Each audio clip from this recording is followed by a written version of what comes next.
Come along on this special Christmas edition of Rails Around York. On this program, we will see new scenes of the Glen Rock train display located in the library. This display is open during December to the public. We also will visit the San Diego Railroad Museum, located in Balboa Park.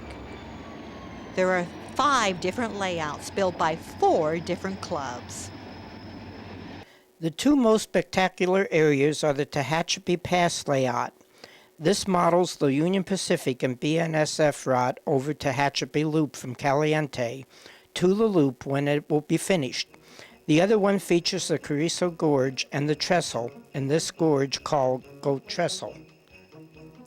At the Red Line train station on North Main Street, we will see some of the O-gauge model trains. It's open to the public during December. Knott's Berry Farm is next on our program. It has narrow gauge equipment from the Rio Grande Southern in authentic lettering. Their steam locomotives are not running, but we get a tour of them. The Galloping Goose is hauling the tourists on this day.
I come from a railroading family. My great-grandfather was a boilermaker, my grandfather a switch engine foreman, and I worked summers for the railroad. So I understand the fear and frustration of seeing someone on the track and not being able to do anything about it. The people in this cab are professionals, but they can't stop this train quickly. Before you cross any railroad track, look, listen, and live.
I've been doing TV spots for Operation Lifesaver since 1985, but my railroad roots go back to my grandfather, my great-grandfather, and my own work experience on the railroad. I know how important it is to get people to look and listen when they come to a railroad crossing.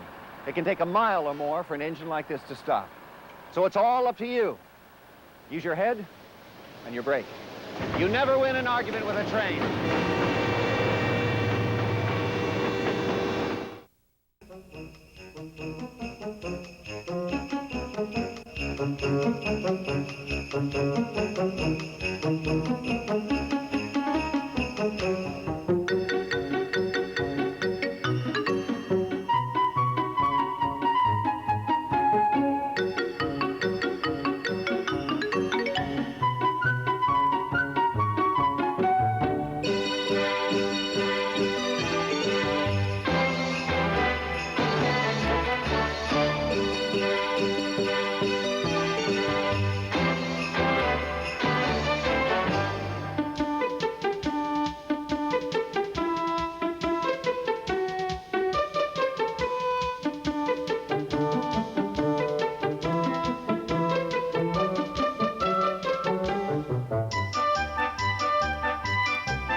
This is Galloping Goose number 3.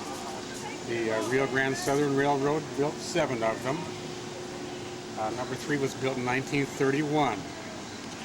It's the only one not in the state of Colorado. All the other geese are still around.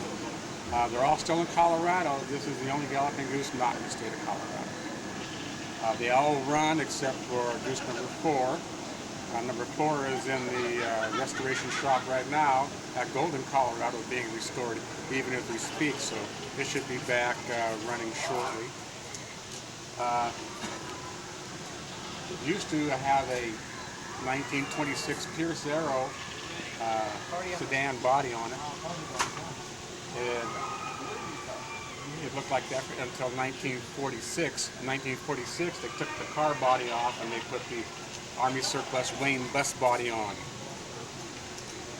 So all that's left of the old Pierce Arrow today is the hood and original honeycomb brass radius.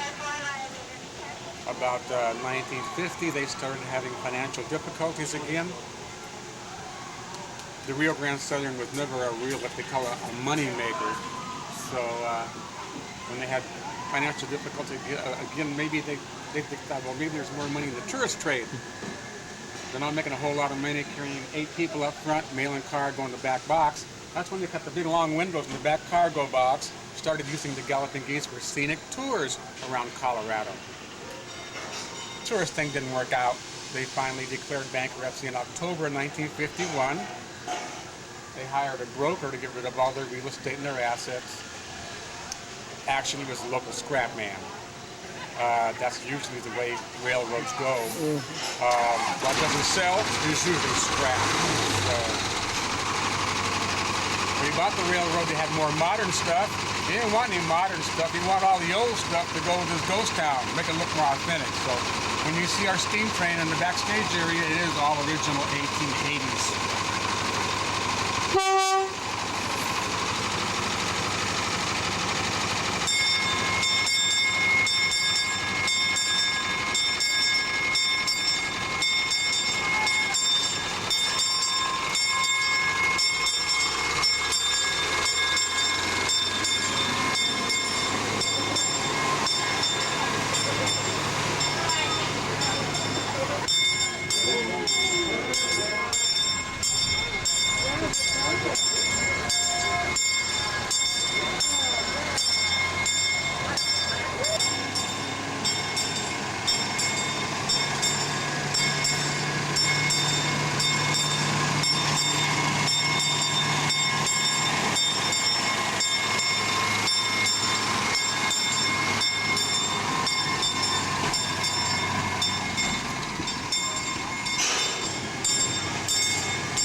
The second ride was the railroad. Started operation January 12th, 1952.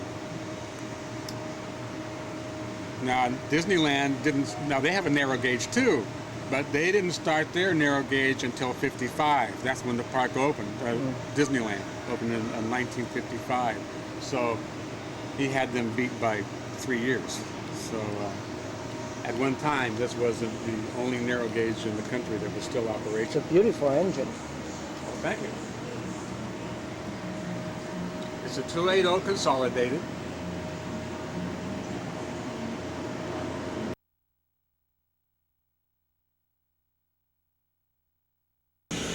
It'll slowly build pressure.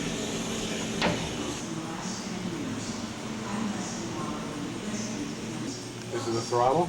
This is a J bar or Johnson bar or what they call a reversing lever. It's in neutral now. Forward, reverse. This is cylinder cocks. This is the engine brake or independent brake. This is the G6. This is coach brakes. This is a hydrostatic lubricator.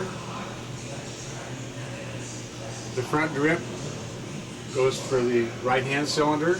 The middle drip goes for the steam-powered air pumps, and the rear drip goes to the left-hand cylinder or the fireman side cylinder.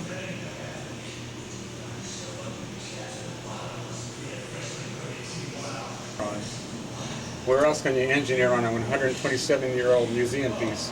All original, they just don't burn coal anymore. Yeah. They're both oil burners now. Solid fuel is banned in California. In fact, all the new homes being built, if they have a fireplace, it has to be gas only. No wood burning fireplaces in California. This is a firing valve or fuel valve.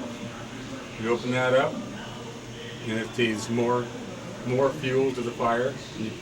Right now it's off. This is a damper down here. This is the left-hand injectors. This big gauge right here is the atomizer, and then we have the blower. This is where's the blower? This is the blower valve right here. This is the atomizer right here. Now, when we're sitting in the station, we don't have any steam from the cylinders exhausting up through the stack. That's where you get that boom, boom, boom sound. You get 4 impulses per rotation. So we have to, when we're sitting in the station, we have to create a draft. So that's why we use the blower. The blower has a pipe by the petticoat that points up the stack, and then we make an artificial draft that way, so the fire can breathe better. And that's adjustable. You can increase it, decrease it, depending on what you want to do. The atomizer, the snake's head, which is what we call our burner, has 2 rows of holes. The bottom row is steam. The top row is oil.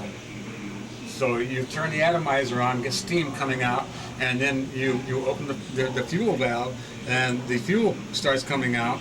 We burn number 2 diesel, but it'll burn any combustible liquid other than gasoline. Home heating oil, kerosene, anything like that. We burn number 2 diesel because that's what the rest of the park uses. That way we just have to carry 1 fuel. So this makes it a little easier. So yeah, as the fuel runs out, the top set of rows, it hits the steam and breaks it up into a real combustible liquid or mixture, and I'll tell you, when you got the old girl cranking, it gets hot in here. So it hovers right around 110 all the time in here. Wow. During the summer, considerably warmer. It'll get up to, I think the record is about 137 degrees. So it's on the locomotive. We have two steam-powered air pumps that supply air to the air brakes. In the old days, they used to use steam, but they had a lot of condensation problems. So they invented those. Old Westinghouse invented his air brake in 1868, I believe. 340 was built in May of 1881. 41 was built in August of 1881. They're both 127 years old. It's all riveted boiler. This is actually a smoke box. These are called steeple rivets because they're pointed. It's a steeple rivet. Okay. Why, I don't know. Now down here, we have more rivets. This is the old original lap seam riveted boiler. These are what they call button head rivets. Well, the boiler is an old original lap seam riveted boiler, but it's not 1881. Okay. Both boilers were replaced in 1914. The last major boiler work was done in 1926. Still old. Oh yeah, yeah. So you can see all the rivets and things in the firebox. It's all antique stuff. Mm-hmm. It's all solid wood.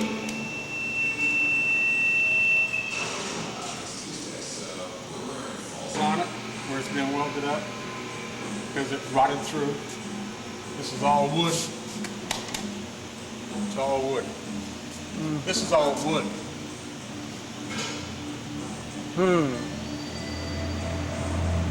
Now 41 has the original journal boxes and trucks on it. I'll show you those too. This is what they call an end beam right here. It's all wood. Now this tender is all original 1880s, all wood. It has the original 1880s trucks on it. You see how they're all riveted together? Mm-hmm. That's all original 1880s stuff. And then of course the journal boxes are all original. You can see the oil down in there. Mm-hmm. And you got wadding that sits in the oil, and then every time the axle makes a revolution, it rubs on the, it gets lubricated. So yeah, this is all original stuff. It's our combine. It's a combination baggage car and passenger car.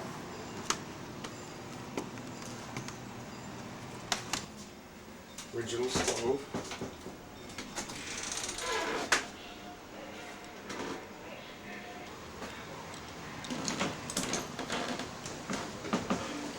The seating is a little strange. This isn't the way that the seating would have been. They would have all been facing one way. Mm-hmm. But they were going to have like meals on wheels. They were going to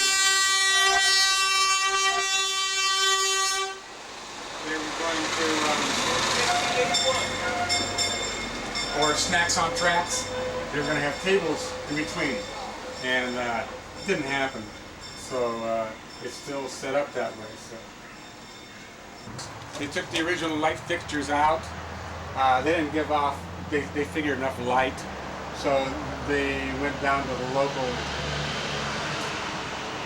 store, and these look like bathroom fixtures. In Jackson and Sharp in 1885, I believe.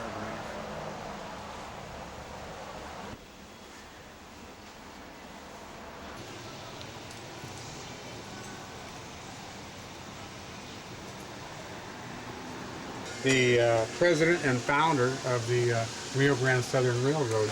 This is where they put ice in the ice box.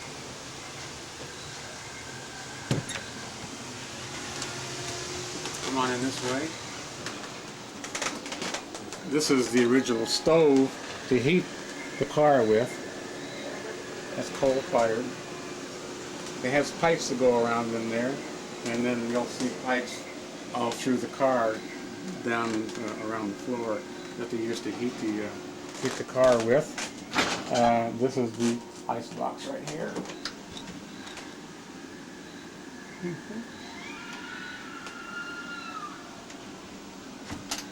This is the kitchen area. This is the original coal-fired stove. Original all the way back to 1882. This is the original copper sink board and sink. And up here we have a berth for the steward or the cook.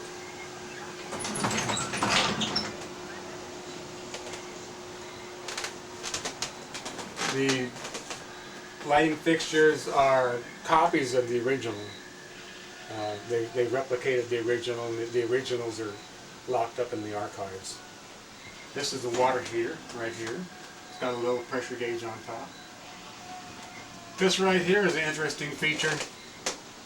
The car has little buttons, little buzzers, and the steward, when the bell would ring, an arrow would point to one of the numbers, and he knew where all the numbers were, which one went where. So he would go see what the individual needed or wanted. This is Otto Mears' private bedroom and toilet. You can go on in there.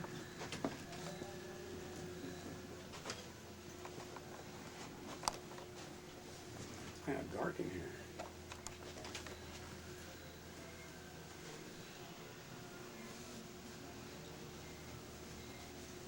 Phew, dusty.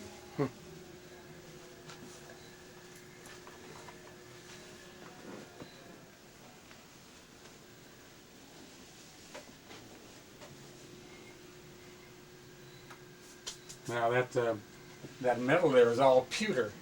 It would have been highly polished every day. It would never look like silver. So that's where the steward's shop. This is a picture of the Edna in 1949, 1938.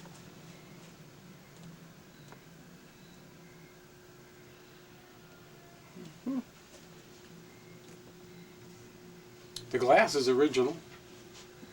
Kind of weird looking, actually. There's one of the buzzers I was telling you about, right there, and another one over here. And then the steward would know exactly where the person was who needed assistance. I was telling you about. Those are the heating pipes. They run throughout the car. This car took 4.5 years to restore.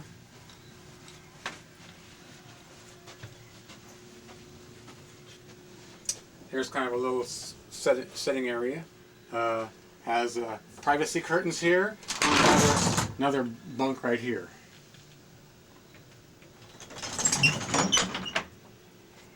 Another buzzer.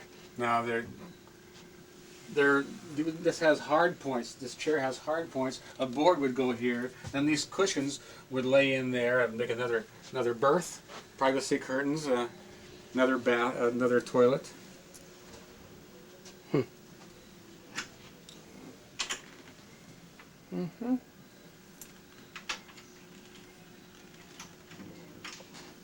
This is a sitting area. Now these seats have casters on the legs, so they would pull out and make into 2 more berths, and then you had privacy curtains up here. Small writing desk, a couple of tables. That's the only chair that's original for the Edna. That would have sat outside where that wicker chair is, out on the, whatever you call that. Are some hard points where he had mirrors set, so he could sit there and look down the train and see what was going on. So, yeah. If he didn't like what was going on, he'd let you know. He would stop the train. This is the Durango. That was built in 1882. The Edna was built in 1882. This car was built in 1880.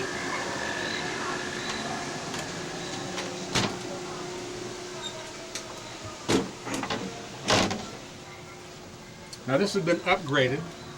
We used to rent this car out for parties and things like that. It has a full galley here, more modern stove, propane, full refrigerator and things like that. Has its own generator and things on board. They haven't done that in several years. So.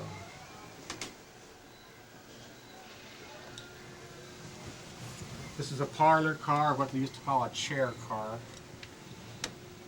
Has a table here.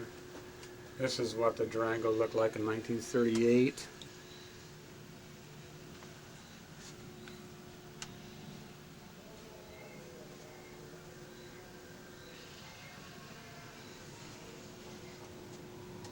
As you can see, the chairs are all pretty much sun-rotted. We had a, last time we used this was for a rail fan thing. We had probably, well, it was a 2-day thing. We had probably 50 people a day, and they sat in the chairs and they were all rotten and they all sustained some sort of damage because they're all.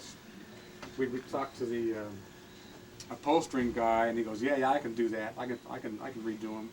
Well, nothing's been done so far. So.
Thank you for watching Rails Around York. We welcome your phone calls and comments. Call WRCT at 843-7722. We hope you enjoyed this program. Good night.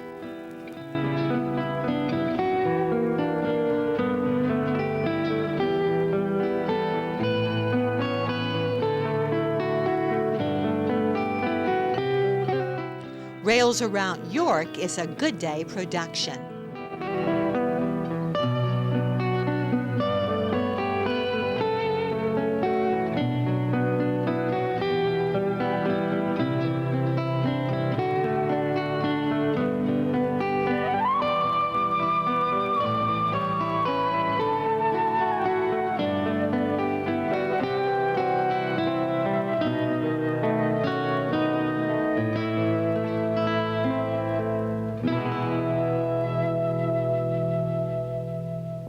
Railroad yards are not playgrounds. I know.